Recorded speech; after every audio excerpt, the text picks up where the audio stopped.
having been in ministry for well over 30 years now, I've come to the conclusion that there are three reasons why people go to church. Number one, they feel that they have to. It's part of their routine. They're raised in that tradition, so they go to church on a regular basis. Number two, they go because they're maybe in trouble or they just need somebody to comfort and to encourage them. And number three, they go to church because they realize the value. They recognize that it's so important to be in the company and in the fellowship of others who feel the same way, who believe the same things, and want to grow in their relationships with God. So let me ask you the question, are you going to church?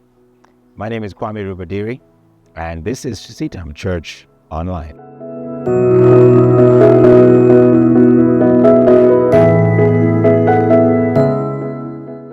In the book of Hebrews, chapter 10, we read a very familiar passage of Scripture.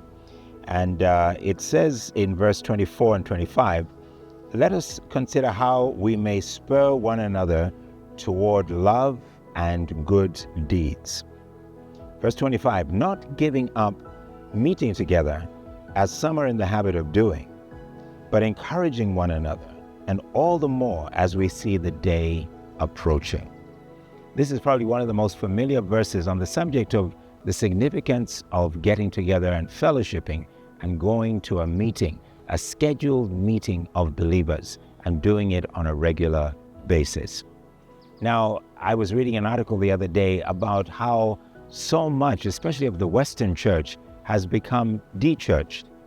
I'm not saying that this is an issue that we'll see happening in churches in other parts of the world. In fact, the church in Africa is growing faster than any other part of the world, and that's really good news.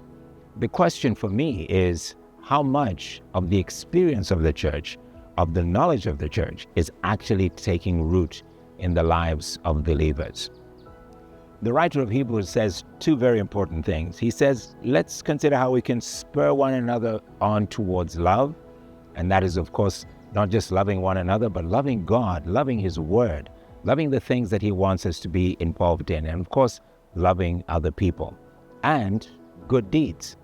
The fact is that you cannot love without doing something practical. So if you're going to church, it must result not only in your reaching out and caring for the people who you are going to church with, but doing good deeds from church, outside those four walls, to touch and move and change the lives of others.